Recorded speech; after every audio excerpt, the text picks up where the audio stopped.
consacré donc aux romances de Noël. Et les petites images que vous avez au début, en fait, ce sont ma petite excursion au marché de Noël de Strasbourg. Voilà, donc j'étais avec ma belle-mère, donc j'ai pas pris énormément de vidéos. Il y avait énormément de monde, voilà, j'ai voulu prendre quand même quelques décos et tout. Et si vous voulez mon avis sur ce marché de Noël, je dis pas il est très beau, puis j'ai été à Strasbourg en couple. C'était quand même relativement sympa quand on a été. Mais le problème, c'est que je vous avoue qu'il y avait énormément de monde. Et surtout que, même pas, oui, il y avait énormément de monde, donc du coup, je trouvais qu'il y avait un non-respect de la ville. À un moment donné, on est passé à côté d'un stand où où les gens pouvaient manger. Les poubelles étaient pleines, il y en avait partout par terre, c'était immonde, il n'y avait vraiment aucun respect, je trouvais ça dommage. Et surtout que, en ce qui concerne les chalets, j'avais vraiment l'impression en fait de voir constamment les mêmes chalets, soit côte à côte, soit en fait d'une place à une autre. Et du coup, ce qui fait que bah, j'ai pas retrouvé cette petite sensation un peu de chalet unique, de marché unique. Du coup, je trouvais ça extrêmement dommage. Donc malheureusement, ça n'a pas été très plaisant. C'était quand même une bonne sortie avec ma belle-mère, mais c'était pas très plaisant. Puis bon, voilà, il y avait quand même 2 3 heures de bus, hein. Donc du coup, je vous avoue que il fallait bien m'occuper. Et donc, bien évidemment, j'ai pris ma liseuse parce que je trouve que la liseuse c'est vraiment bien pour pas que ce soit trop lourd dans le sac, pas trop épais non plus.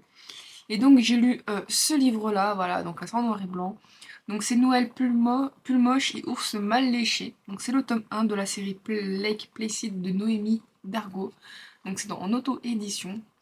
Alors, je vous avoue qu'au début, en fait, il me tentait, je voulais faire peut-être un vlog spécial un peu sur le thème des ours, parce que je sais pas pourquoi, beaucoup à la période de Noël, dans les romances de Noël, on voit ours mal léché ou ce genre de choses.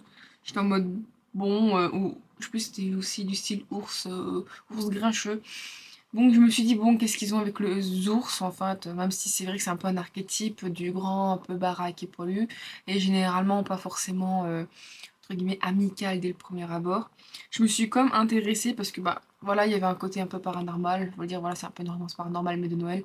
Donc j'étais attirée vu que c'est ce que je lis et j'avais envie de découvrir une nouvelle plume et puis je voulais aussi tester ce que ça donnait entre guillemets l'abonnement Kindle. Donc ça c'est le premier de l'abonnement Kindle que je lis.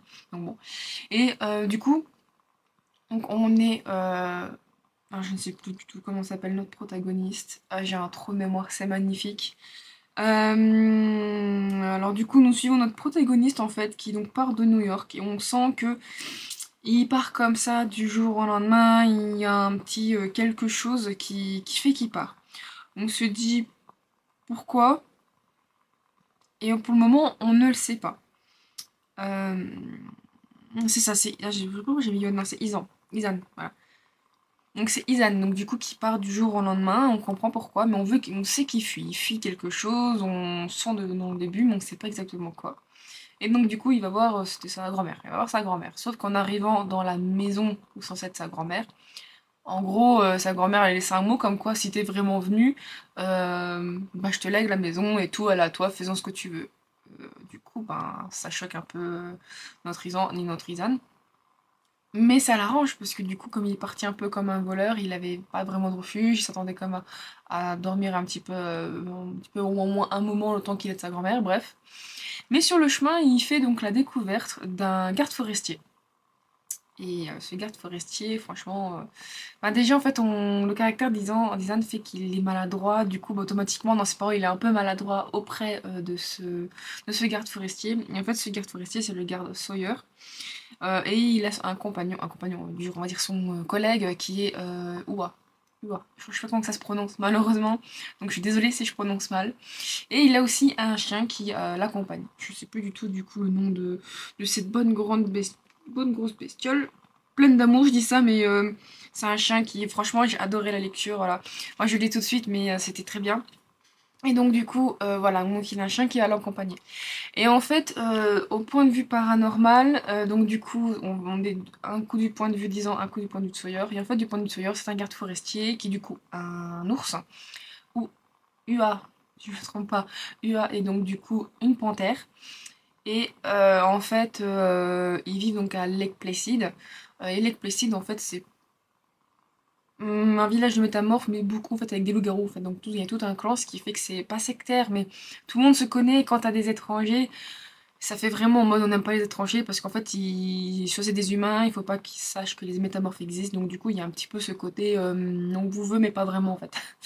Donc bon, dans le sens où ben, automatiquement on peut vite être catalogué et ne pas cataloguer, ne pas forcément être aimé. Et donc en fait, on va vraiment donc suivre Isan dans ben, sa reconstruction. On comprend qu'il se reconstruit. Et surtout que bah du coup, il va vivre certaines choses. Et donc du coup, il va aussi un peu plus côtoyer Sawyer. Et Sawyer, lui, du coup, comme étant garde forestier, il a une bonne connaissance du terrain. Et en fait, quelqu'un disparaît, finit par retrouver la personne, mais il se rend compte qu'il y a un cadavre d'un loup assez gros, un assez normalement gros en fait, qui a été retrouvé comme ça dans la forêt. Et il va soupçonner Izan, qui est donc le nouveau-venu qu'ils ne connaissent pas, de faire partie d'un groupe de braconnage. Voilà. Et donc du coup, tout le long de l'histoire, c'est comme ça va être du coup Sawyer qui se dit c'est lui, il va le voir, il va se rendre compte que pas du tout. Ils ont du coup qu'un écrivain va essayer de se reconstruire. Et malheureusement, justement, il fuyait quelqu'un. Cette personne qui fuyait va revenir et malheureusement Sawyer, sans s'en rendre compte, va lui donner l'adresse de Sawyer, de Isan. Et franchement, c'est un moment qui est très dur. Je crois que c'est un moment, je crois que c'est même dans les écrits dès le début, disait que c'était, il faut faire attention parce que ça parlait de violence et tout. Et en fait, cette personne qui arrive est donc l'ex de Isan. Et je vous avoue que j'ai dû quand même. Bon, faut avoir l'estomac accroché, c'est pas non plus quelque chose de joli et tout doux, mais c'est pas trop trash. C'est quand même quelque chose qui peut, si on l'a vécu, je l'ai pas vécu, mais l'écriture fait que j'ai quand même ressenti voilà, une haine pour cette personne qui faisait subir ça à Isan, et j'ai eu vraiment de la peine pour Isan. Je crois pas quand même avoir pleuré, mais franchement, c'est quand même assez bien écrit pour que ça me prenne bien au cœur et tout. Et voilà, donc du coup, en fait, il a subi des violences conjugales et il a fini par partir. Et, ce qui est et je trouve que c'est bien écrit parce qu'il y a vraiment, en fait, ce qu'on peut se rendre compte de genre les gens qui disent à des femmes ou des hommes qui sont battus par leur partenaire en mode, ben si c'est ce qui vous arrive, mais il faut partir, faut pas laisser ça comme ça. Mais en fait, c'est des gens qui sont malheureusement sont sous l'emprise de leurs compagnons, ont malheureusement parfois encore le sentiment d'amour, et justement, la personne en face les manipule avec cet amour qu'ils ont, et ce qui est extrêmement problématique. Et en fait, les gens qui sont malheureusement un peu sous ce contrôle, bah, pas qu'elles savent pas quoi faire, mais déjà de un, bah, elles ont pas forcément le soutien des autres personnes. Les autres personnes, elles ont un demi-soutien en mode ah bah, je t'aiderai, mais en fait, quand elles ont besoin de ces personnes, bah, elles sont jamais là. Et du coup, je trouve que par rapport à des récits qu'on peut avoir ou quoi que ce soit, c'est quand même bien retranscrit. Donc j'ai vraiment ressenti la détresse de Isan à ce moment-là. Et quand cette personne revient, parce que du coup ça fait un flashback, et quand cette personne revient, j'ai vraiment peur pour lui. Même si je sais que Sawyer va arriver, j'avais vraiment peur, ce genre de choses. J'étais en mode, mon Dieu, mais qu'est-ce qui va se passer pourquoi, du comment, voilà. Et voilà, et donc du coup la relation qu'il y a avec Sawyer, bah, ça reste tout mignon, voilà, le fait que ben Isan c'est pas cuisiner, il est maladroit, mais j'aime bien un peu sa façon, cette façon d'être positive et tout, de répondre. Franchement, il y a quelque chose qui le rend hyper attachant en fait, ce personnage. Et voilà, donc du coup, c'est en plus on s'approche de Noël, et donc du coup, voilà, donc on sait plein de choses sur surtout Isan, qui du coup on comprend que bah il vivait pas comme il avait envie d'être à cause de son ancienne relation, que là il est comme il a envie d'être, il est vraiment lui, et du coup il se sent un peu revivre, voilà. Et bon, du coup je vais pas en dire plus, ça se termine quand même bien, ça reste une romance qui se termine bien, je préfère le préciser, bon c'est une romance de Noël. Donc c'est tout doux, c'est tout mignon, mais il y avait quand même un enjeu et tout, j'ai trouvé ça agréable. Donc du coup, c'est pas un coup de cœur, mais franchement, c'est pas une lecture en mode c'est bien, c'est genre au-dessus du moyen. Je considère donc des 4 en mode je le conseille vraiment, j'ai passé un bon moment. C'est vraiment, j'ai passé un excellent moment, mais il y a comme des petits points qui ont fait que ça n'a pas été un coup de cœur. Déjà tout d'abord, à un moment donné, je me suis dit il me manque une page. En fait, c'est Isan qui, du coup, je crois qu'il fait une petite promenade, il essaye de découvrir un petit peu les environs de sa petite bicoque. Et en fait, il y a Sawyer qui s'est transformé avec Oa, et du coup, ils vont aussi faire une promenade, mais plus une patrouille. Et à un moment donné, ils tombent nez à nez avec Izan. Du coup, on sent qu'il y a un petit peu en mode ah mince, c'est Izan, je suis sous ma forme, on va pas me reconnaître, mais il y a Oa qui va venir. Vu qu'ils sont plus sur le forme d'animal, c'est plus le côté animal qui va ressortir, voilà. Du coup, j'étais en mode euh, d'accord, ok. Et du coup, il essaie de. Donc, la fin du chapitre, c'est genre il se retourne pour essayer de dévier Oua pour pas qu'il trouve Isan. Et le chapitre d'après recommence sur le fait que bah, Isan il est au chaud, machin chose. Et en fait, il ne fait pas. Comment dire? Il ne revient pas sur ce moment. Et du coup, j'ai l'impression que du coup, comme si c'était un peu un chapitre en mode soit il manque quelque chose, ou justement il se dit mon Dieu, j'ai rencontré un ours dans la forêt, bon en même temps, quelle idée de se balader comme ça, ou du coup je me suis dit bah du coup il est quand même un petit peu choqué, voilà, et voilà. En fait comme Isan ne revient jamais à ce moment-là, je me suis dit bah mince, il y a un problème, pourquoi on n'y revient pas, c'est une faute, il manque un chapitre ou quelque chose.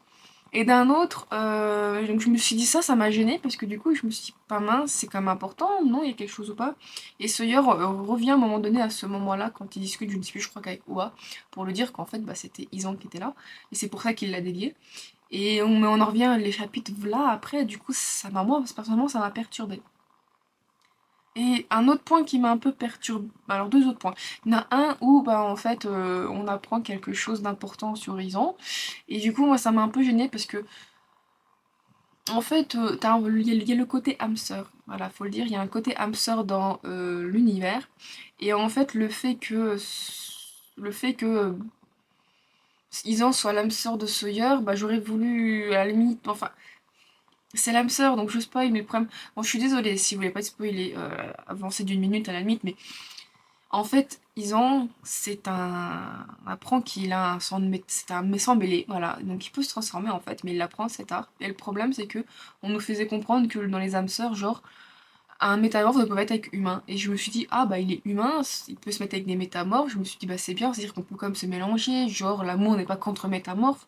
Et le fait que Isan soit du coup finalement un métamorphe, malgré qu'il ait quand même beaucoup d'ascendance humaine, bah en fait moi ça m'a un peu cassé pas dans le délire, mais je me suis dit en gros ouais, t'es obligé d'avoir une ascendance pour trouver le grand amour quoi. Bon, ça moi je l'ai pris comme ça, du coup moi ça m'a un peu gêné, j'aurais voulu limite qu'il reste humain. Je me suis dit ça aurait été mignon, voilà, que malgré les différences, même si on n'est pas métamorphe, on peut quand même s'aimer. Du coup j'ai trouvé ça un peu dommage que voilà, en mode ah bah si comme métamorphe. Donc bon, voilà. Et l'autre point qui m'a gêné, c'est aussi le fond, en fait. C'est pas un vrai Billit, entre guillemets, ou dans le sens... ou le fond, dans le sens... comme j'ai dit, il y a un braconnage, donc on a un meurtre, pour peut-être deux tout péter, mais il y a un meurtre, et comme Sawyer soupçonne au début que ce serait Isan, bah en fait, il n'y a jamais ce côté vraiment... ouais, il y a des meurtres tout le long, faut protéger la population et tout. C'est genre, il y a un meurtre, quelques petits problèmes, et il y a à la fin, c'est quand même repris à la fin, mais c'est genre au début il y a ça, c'est ce qui lance le truc, il n'y a jamais tout le long pour faire une genre de menace, il y a juste à la fin où ça reste quand même logique le fait que ça revient, mais j'aurais voulu vraiment que bah, Isan soit peut-être un petit peu plus stressé entre bah, le fait que son ex qui revient, il y ait éventuellement la menace de meurtre ou quelque chose comme ça, ou au moins le fait qu'on peut avoir en France et qu'on voit souvent, le fait que les chasseurs parfois bah, quand ils chassent, il y a des balles perdues et que justement que du coup Isan, bah, du coup vu que sa bicoque elle est en plein milieu de la forêt quand même, ou pas loin d'un lac, bah, il y a un peu cette peur de se dire merde il y a des chasseurs pas loin, en plus des braconniers vu que c'est pas la saison de la chasse, et que du coup bah, il a peur de se prendre une balle perdue et donc de mourir. Et je me suis dit ça aurait pu être sympa, mais bon peut-être que ça aurait été compliqué aussi en termes d'écriture, mais du coup je trouve que le fait d'utiliser ce braconnage n'est pas assez appuyé pour ma part. Il est là au début, à la fin, ce qui est très bien parce que du coup c'est pas genre il est là puis après il est oublié. Et j'aurais voulu peut-être l'avoir un petit peu plus présent que en mode juste une petite citation. Donc voilà. Mais bon, c'est des petits détails, peut-être que je chipote, ça il y a de fortes chances. Mais en vrai, ce livre, pour moi, ça sera un 4,5 voire 4,75 parce que je trouve que l'écriture, elle est très bien. Euh, Ouah, c'est mon personnage préféré. Et quand il y a le tome 2 et je pense que je vais lire ce tome 2 et le chroniquer dans cette vidéo, ce qui est franchement incroyable, je vais dire ça comme ça, ou même j'allais dire exceptionnel, parce que c'est très rare que je lis un tome 2 relativement hyper rapidement après un tome 1. Souvent je débute beaucoup de tome 1 et rarement des tomes 2, et donc je ne finis jamais mes séries. Mais le tome 2 est sorti, je crois, bah maintenant il y a un mois. Enfin, il y a un moment où je tourne cette vidéo, je crois qu'il est sorti au mois de novembre. Et en fait, on va être sur Oua parce que voilà, je parle principalement, je ne rentre pas dans le livre, mais il y a aussi d'autres personnages qu'on rencontre, et notamment donc Oua, voilà, comme j'expliquais. Et qui a aussi quelque chose de tragique, et j'ai mal au cœur aussi pour lui. Et quand j'ai vu qu'on allait avoir son tome à lui, j'étais en mode, ouah, c'est trop bien, c'est le personnage. J'ai rigolé à la fin parce qu'à un moment donné, c'est assez drôle quand il se lit. Et franchement, c'est un personnage que je trouve trop drôle. Autant Isan, lui, il est assez drôle, mais pas pareil, pas de la même manière, mais il reste très positif. Autant, ouais, j'adore, c'est un sacré bout en train avec les taquineries qu'il en fait sur Sawyer. Franchement, c'est un personnage qui me donne envie de le connaître, et du coup, je suis très heureux de pouvoir le découvrir dans ce tome 2 que je lirai plus tard, bien évidemment, et que je vais donc vous chroniquer. Mais bon, voilà, du coup, je vous recommande vraiment cette petite romance de Noël. Voilà, donc comme je dis, la plume, elle est géniale. L'intrigue, quand même, elle est bien, c'est bien écrite. Euh, les moments où c'est quand même par rapport au flashback qu'est-ce qu'a vécu Isan, bah, c'est aussi bien écrit, ça prend au cœur, c'est... Voilà, donc je vous le recommande vraiment fortement. Pour moi, vous passerez qu'un bon moment. C'est vrai que le titre quand même est assez particulier, je vous avoue que le tome 2... alors, le tome 2 c'est Noël, écharpe hop, écharpe moche et félin échaudé. Donc je vous avoue que par contre les titres sont drôles. Je sais pas pourquoi ils choisissent ce genre de titre, mais c'est quand même assez attirant à l'œil. Mais bon, bref, voilà. Donc bon, du coup, je me répète comme d'habitude. Mais voilà, donc je vous le recommande. Franchement, pour moi, vous passerez un bon moment. Puis comme j'ai dit, il est dans l'Amazon Kindle. Donc si vous avez l'abonnement, voilà, vous payez pas de enfin, vous payez rien en plus, ce qui est bien parce que c'est vrai que maintenant, quand je vois que c'est dans l'abonnement Kindle, j'ai plus facilement tendance à le prendre et à me dire bah je vais le lire que qui du coup ils sont pas du tout dedans. Du coup, je vais entre guillemets devoir soit l'acheter en physique ou le payer en e-book et du coup, je suis plus en mode ça me coupe en fait dans le moment et je me tourne vers d'autres choses quoi. Tandis que quand c'est dans l'abonnement, je me dis ah ouais, du coup, je prends plus facilement. Ce qui fait que ma palle elle s'agrandit en soi, mais bon bref. Voilà. Donc bon, du coup, je vais m'arrêter là, mais bon, je vais le redire pour la 6e fois. Je vous le recommande, franchement, c'est très très bien. Après, c'est une romance MM. C'est vrai que j'ai pas précisé, c'est une romance MM, mais c'est une très bonne romance comme MM. Il y a peut-être 2 scènes vraiment spice à tout péter qui sont pas spice, mais pas non plus hyper spice comparé à ce que j'ai déjà pu lire comme dans des Dominicois, bref. Donc bon, voilà. Donc en tout cas, voilà, c'était ma 2e romance de Noël dans ma vie et c'était quand même vraiment très sympa. Ça reste dans de la romance paranormale, donc automatiquement ça peut me plaire. Normalement, mais bon voilà. Donc du coup voilà, je vous laisse là et je me vous retrouve soit peut-être quand j'aurai lu le tome 2, soit peut-être quand j'aurai lu une autre romance de Noël. Voilà. Hey, et pour la première fois, c'est des choses que je fais extrêmement rarement, c'est de lire une suite en fait dans un laps de temps très restreint, voire quasiment de suite. Je vous parle donc de Lake Plessy, tome 2. C'est Noël, Noël écharpe moche et félin échaudé, si je me trompe pas. Et je vous avoue que en fait le tome 1, j'avais quand même bien aimé. Et oui, mon petit nuage. En fait, j'ai l'impression qu'en ce moment, dans chacune de mes petites vidéos que je tourne, j'ai toujours un problème de chat, c'est incroyable. Bref, et donc, je disais que le tome 1 m'avait quand même bien plu, franchement j'ai adoré découvrir la plume, il y avait quelque chose de fluide, de simple, le thème abordé était aussi très bien. Et j'étais quand même très intriguée par le passé de Oua et justement comment que ça allait, bah Oua plutôt, comment que ça allait se passer et je me suis dit vas-y allez, lis le tome 2 en plus c'est sorti, il est dans l'abonnement Kindle. Allez, mais j'avais quand même peur de le commencer parce qu'il y a un autre personnage qui est Koba et qu'on va un peu découvrir, voir beaucoup plus dans ce tome 2. Et je sais que c'est pas avant, ben, du coup, Noël 2024 que je vais avoir son histoire et je suis en mode... J'ai trop envie de le découvrir parce que voilà, dans le tome 2, il y a un échange avec un autre personnage. Ah, et cet échange, il y a un petit quelque chose qui en ressort, c'est assez incroyable. Bref, et dans ce tome 2, donc, nous suivons Oua, donc, qui est l'ami de Sawyer, gardien de forêt, si je ne me trompe pas, dans le tome 1. Et on connaissait déjà un petit peu vaguement son passé, même si c'est pas exactement plus de l'ampleur, avec donc le chef de l'eau, le chef de la meute de l'eau, qui est... euh, j'ai un trou de mémoire, c'est magnifique, j'ai pas mal sous la main. Bref, donc je pense que je mettrai le nom et j'ai un trou de mémoire et au début nous avons son caractère comme nous le découvrons dans le tome 1, un petit peu, je sais pas, mais je trouve presque toxique, le charmeur qui sait que la personne va toujours revenir et tout et c'était vraiment très toxique leur relation. Mais avec beaucoup de découvertes que nous avons fait dans le tome 1, moi je me suis dit, il y a un petit quelque chose du pourquoi, du comment. Et effectivement, on se rend compte qu'en fait, bah, même s'ils le disent pas, mais ce sont des âmes sœurs. Ça se sent dès le début, et c'est pour ça qu'ils n'arrivent tous les deux pas à s'oublier et à avancer.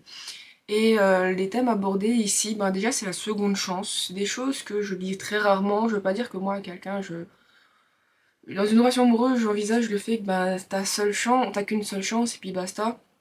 Et je me dis, là, il y a des conditions particulières. Et du coup, j'ai trouvé ça agréable de lire vraiment cette seconde chance. C'était plutôt cool. Et donc du coup, il y avait donc la seconde chance, le fait du pardon. Il y avait un peu aussi, parfois, c'était quoi, un peu l'obligation, parce que pourquoi en fait ils se sont séparés, et ben notre chef a donc du coup dû obéir à la meute et donc avoir une compagne.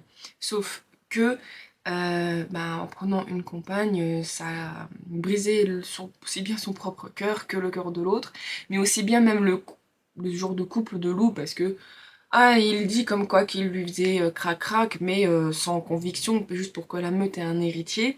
Du coup, c'est assez horrible aussi bien ben, pour la femme parce que, par rapport à ce qui est fait, par rapport au chef, à l'enfant qui va naître quand il découvre peut-être la vérité. En grandissant, ça peut toujours être terrible pour les enfants. Et à waouh, voilà, où ben, il l'aimait, même si c'était des jeunes à l'époque, il l'aimait et puis il lui a brisé le cœur ainsi, c'est vraiment horrible. Et donc du coup, en fait, tout le long aussi de l'histoire, on sent que ce loup veut bah, en fait, renouer les liens parce que il n'arrive pas à passer la page, il l'aime toujours autant, ce genre de choses. Mais le problème, c'est qu'il a une pression de la meute. Et en même temps, en lisant, j'ai l'impression qu'il avait pas une sensation, mais comme il avait... le problème, c'est qu'il y a les anciens qui jouent beaucoup dans l'avenir, pas dans l'avenir, mais dans la vie de cette meute. Les anciens étaient en mode non, homme-femme, automatiquement, c'est comme ça pour faire qu'une meute arrive à évoluer. Il faut absolument faire comme dans les traditions, nanana. Et du coup, lui il est tellement malheureusement ancré comme ça parce que son père est aussi extrêmement dur. euh, il se pensait vraiment que la meute le voulait absolument. Ce qui fait qu'à la fin, franchement, j'ai adoré parce que je vais pas trop spoiler, mais en gros, d'un moment, il doit choisir entre la meute ou son amour. Et franchement, à la fin, j'ai trop kiffé comment que ça s'est passé, les choix qu'il a fait, ce qu'il était prêt à abandonner. Et franchement, c'était juste magnifique. Nous avons quand même d'autres intrigues, un peu plus liées, donc... bah, c'est d'autres intrigues, mais très importantes. Elles sont en fond. Je dis ça en fond parce que ça arrive tout doucement, la deuxième intrigue, mais qui, franchement... quand je suis tombée dessus, j'étais en mode donc c'est des intrigues avec des très grosses révélations qui ont un impact donc sur la meute, un impact et qui jouent aussi sur l'enfant du petit loup là, du loup, du chef de loup. Et d'ailleurs, chose assez particulière, je ne supporte pas les enfants, je n'aime pas les enfants, mais j'ai adoré l'écriture de ce gosse. Je veux pas dire que j'aurais bien voulu en avoir un comme ça, mais à la limite j'aurais été tata d'un gosse comme ça, j'aurais extrêmement aimé. Mais voilà. Du coup, quoi qu'il en soit, voilà, c'est vraiment un livre que j'ai extrêmement apprécié. Je l'ai plus apprécié que l'autre. Est-ce qu'il y a moins ce côté découverte? Ben, autant généralement on aime plus le premier parce qu'il y a l'effet découverte. Et généralement le tome 2 il y a moins cet effet waouh et du coup ça s'essouffle. Je trouve qu'ici en fait on approfondit énormément plus les choses, on approfondit beaucoup plus les thèmes. Comme je dis avec le pardon, le fait du choix, le choix dans le sens, les choix dans la vie vraiment très imprécis, en mode est-ce qu'on vit pour soi-même ou pour les autres. Et tous ces thèmes en fait abordés pour moi étaient très profonds, beaucoup plus, je sais pas, peut-être dans ma vie ou quelque chose comme ça, parce que voilà, souvent notre vie influe aussi notre appréciation de la lecture. Et en vrai, c'était vraiment très bien. Il était beaucoup plus adulte, je sais pas, le ton était vraiment différent que le premier. On retrouve bien évidemment les personnages du premier qui sont aussi limite, je les apprécie presque plus d'un autre point de vue. Après, bon, je me dis en même temps, on a la découverte du premier, là il y a un petit peu plus d'approfondissement mais je les aime un petit peu plus. Voilà. Et voilà, du coup, je trouve que cet approfondissement rend vraiment, du coup, ce tome beaucoup plus agréable et beaucoup et vraiment différent du premier. Après, comme le premier, c'est aussi de la découverte, donc c'est, j'ai plus trop de mémoire sur son nom. C'est incroyable. Qui vient et qui arrive du coup dans ce monde automatiquement. je me dis c'est pas pareil qu'avec OUA où du coup il y a vraiment, on est déjà ancré, on connaît déjà son histoire, on prend son histoire et c'est plus profond vu que c'est des quarantenaires en soi, tandis que notre personnage humain, j'ai vraiment un trou, c'est incroyable. Il est un peu plus jeune, il y a moins de vécu, même s'il est un peu plus terrible. Voilà, mais bon du coup je me suis peut-être sentie un peu plus proche des anciens, et donc de OUA et du loup. Et en vrai, voilà, du coup, autant le premier, je crois que j'ai mis un 4,5, celui-là, c'est presque un coup de cœur, c'est un bon 4,75. Je l'ai vraiment, vraiment bien apprécié. Les thèmes abordés, voilà, comme je dis, sont plus adultes, les enjeux sont un petit peu plus, euh, comment dire, les enjeux sont un peu plus profonds, je sais pas comment dire ça, mais autant dans le premier c'était beaucoup plus personnel, autant là c'est toujours si personnel, mais il y a aussi l'avenir genre de l'enfant, de la meute qui joue, donc je trouve que les enjeux sont un petit peu plus au-dessus, et ça rend vraiment l'ambiance du livre très très différent du premier. Et donc comme j'ai dit, nous avons Koba, alors ce personnage je veux trop le découvrir, c'est le cousin de Ua, donc c'est un tigre et on sait que c'est un ancien militaire. Mais on comprend qu'il y a quelque chose de terrible en amour qui lui est arrivé, et il y a un loup, un jeune loup, je crois que c'est un pompier, qui du coup lui fait un peu du rentre-dedans. Et quand Yawa, qui bon, il était dans le coltard à ce moment-là, et quand on entend la scène, franchement, j'en pouvais plus. J'étais pas mort de rire, mais intérieurement, j'étais excitée, ça me faisait rire, je trouvais ça incroyable. Et nous avons le soleil qui nous accompagne. Ouais, pour un vlog de Noël, je suis très en retard, nous sommes en février. Bref, voilà. Et voilà, du coup, je suis très intriguée, j'ai trop, trop, trop hâte d'être en novembre. J'espère qu'elle le sortira en novembre. En vrai, avant, je le dis tout de suite dès que je le trouve, dès qu'il est là. Voilà. Du coup, c'était vraiment un très bon moment. Donc pour le moment, cette duologie non terminée, je vous la recommande plus que chaudement.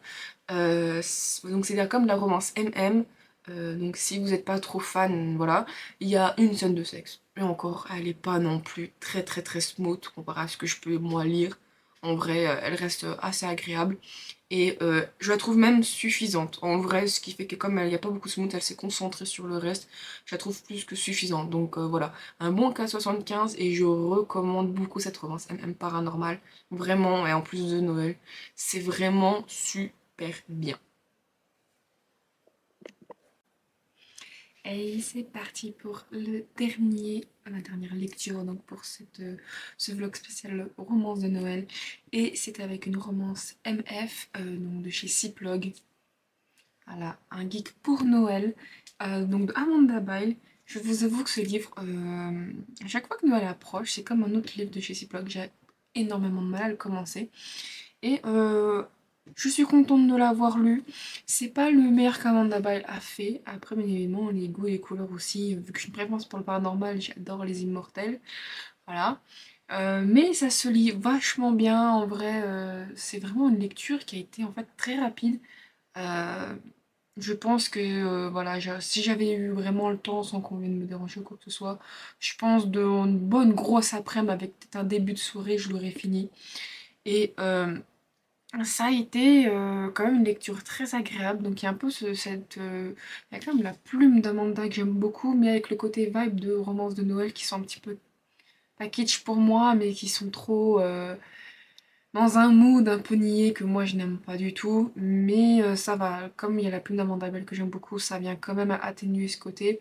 C'était quand même une lecture extrêmement plaisante. Et pour vous dire, j'en ai profité. Voilà, pour transformer donc cet exemplaire en vraie guirlande de Noël au vu de toutes les couleurs. Je vous avoue que cette fois-ci pour la notation, j'ai rien noté, ça j'arrive pas du tout encore à noter dedans, même s'il y a des moments j'étais en mode ouh, il faut que je note quelque chose. Mais je me suis énormément amusée en fait avec les post-it. Je me suis dit à ce moment-là je le trouve drôle, je le mets comme ça, à ce moment-là je suis d'accord par exemple avec la morale, ce qui est dit ou quoi que ce soit, genre mieux vaut être seul que mal accompagné, ce genre de choses. Donc du coup j'ai essayé vraiment de mettre plus de post-it et ça me donne un petit cachet vraiment plus sympa, je trouve que c'est un peu plus percutant dans ma lecture. Voilà, mais ce livre est vraiment très agréable. Donc on va suivre Aurore dans le prologue, en fait elle quitte son mec. Et en fait, on a toute la découverte du fait que c'est une programmeuse donc pour jeux vidéo, ou au moins dans une entreprise informatique où elle va aussi programmer, par exemple, des logiciels, des trucs d'Excel, ce genre de choses posées avec des algorithmes. Et donc, on va découvrir un petit peu sa vie, le fait qu'elle parle avec un certain Lucky Luke 69. euh, que donc du coup ça fait 6 ans qu'ils se connaissent et tout, mais il n'y a que le jeu vidéo, donc ils jouent et tout. Et donc on a aussi le point de vue donc de Luc, qui est donc son nouveau voisin, qui vient de débarquer et qui... et en fait on apprend que c'est un streamer professionnel. Alors en ce qui concerne la romance, voilà, comme j'ai dit, c'est de l'Amanda Byles, c'est vraiment cool. Ça démarre vraiment tout doucement, on sent sa plume, j'arrive à vraiment entrer dans les personnages, même si j'ai un petit peu de mal avec Aurore, mais c'est autre chose. Et je trouve que c'est super sympa. L'intrigue est relativement pas banale, mais c'est simple. Du coup, elle aime pas les chiens. Le voisin a un énorme chien. Du coup, voilà, il y a ce genre de choses. Il est un petit peu orgueilleux. En plus, c'est tous les deux des joueurs, donc ils ont un petit peu ce côté à ne pas vouloir perdre. Donc du coup, voilà, il y a toute cette dynamique qui se met en place et le fait que chacun ont quand même des petits vécus, dans le sens où ben, lui, on apprend qu'il a quitté son ancien appart très précipité et il a pris parce que son ancienne copine l'a trompé. Elle, du coup, en fait, à cause de ce qui s'est vraiment passé il y a très très longtemps, elle a un moment, en fait, à lâcher prise, il faut absolument qu'elle ait le contrôle. Et donc l'amie Emily qui vient en fait justement inviter ce mec donc dans leur chalet à Noël parce qu'Aurore, donc notre héroïne, est extrêmement en mode ouais, bah c'est Noël, faut pas qu'on laisse les gens seuls, genre de choses. Elle finit un peu par accepter, lui-même par accepter, et en fait voilà, leur romance va évoluer. Je la trouve un petit peu rapide, mais bon, en vrai ça va. Par contre, le scénario se base vraiment sur le quiproquo. Et à un moment, j'ai vu le quiproquo mais arriver gros comme une maison. C'était pas non plus, comme on dit, c'est pas très original quoi, mais bon, c'est pas très grave, ça fait quand même son effet, c'est quand même sympa. Après la réaction d'Aurore, j'ai un petit peu moins apprécié. Mais bon, quand j'ai appris vraiment pourquoi elle parlait comme ça, je me suis dit bon, dans ma tête j'avais pas compris, je me suis dit c'est une circonstance, mais quand on apprend vraiment pourquoi il a déménagé justement dans cet appartement, j'étais en mode ah ouais, c'est mignon, mais creepy à la fois, je suis en mode c'est bizarre, c'est pas cool, mais bon voilà quoi. Bon, c'est pas un coup de cœur, clairement pas, mais c'est une lecture qui se dévore toute seule avec toute la qualité de la plume donc de l'autrice, ce petit côté roman de Noël qui se fait bien. Euh, Contrairement à certaines romances, entre guillemets, j'en ai pas lu beaucoup, mais comme je dis, il y a ce côté plume d'Amanda, hein, j'ai lu plusieurs livres d'elle, donc je ressens un petit peu pas un petit peu, je ressens ce côté en fait à vouloir faire partager en fait justement, je crois que c'est le département d'Auvergne où vraiment c'est des paysages vraiment incroyables. Là, j'arrivais vraiment à à les voir. À les voir au moins bien me les imaginer, à ressentir ce panorama qui peut être très sympa. En plus, j'ai lu ça avec une musique de fond de cheminée, avec le feu qui crépite. Alors je vous avoue que justement à certains moments on a le feu de cheminée qui crépite, j'ai trouvé ça super bien. Donc voilà pour ce côté-là, franchement je le recommande vraiment et tout. Il y a une seule chose qui m'a fortement agacée, c'est le côté geek. Le problème c'est que ici, et je peux le concevoir, c'est que c'est un côté geek et où elle parle de geek, avec donc le terme de tout ce qui est jeux vidéo, mais pour le grand public. Disons que bien évidemment, quand elle parle donc de jeux vidéo, elle va parler donc des grands jeux vidéo, ceux qui sont relativement plus connus. C'est sûr qu'elle va moins parler, donc je veux dire, par exemple Borderlands, Dishonored, Halo, elle va moins parler des petits jeux comme Deep Rock Galactic, Warframe, on va dire The Long Dark, bref. C'est des jeux vidéo que moi auxquels je joue. Je me considère un petit peu plus geek que jouer avec des grands jeux. Bref. C'est juste qu'il y a trop ce côté de cliché, du geek, ce genre de choses, et je suis pas forcément fan. Après, comme j'ai dit, c'est pour le grand public, donc si vous jouez pas du tout aux jeux vidéo, bon, on vous fait une petite explication, ça vous suffit. Quand mon propre Luc à moi, hein, parce que c'est ça que si j'ai beaucoup aimé ce livre, c'est que je me suis énormément représentée. J'habite moi-même au 4e étage d'un immeuble sans ascenseur. Mon homme est un geek, il s'appelle Luc. Voilà, du coup, j'ai presque pris très personnellement ce livre, et quand j'étais justement le voir pour, par exemple, un petit peu plus d'explications sur les Spartans, je crois que c'est plutôt Spartan, il m'a dit que c'est pas vraiment la vraie définition, c'est... Il faudrait le faire d'une autre manière, c'est plus, je crois que ici c'est dit comme quoi ce sont des soldats, des soldats d'élite du futur qui combattent des aliens.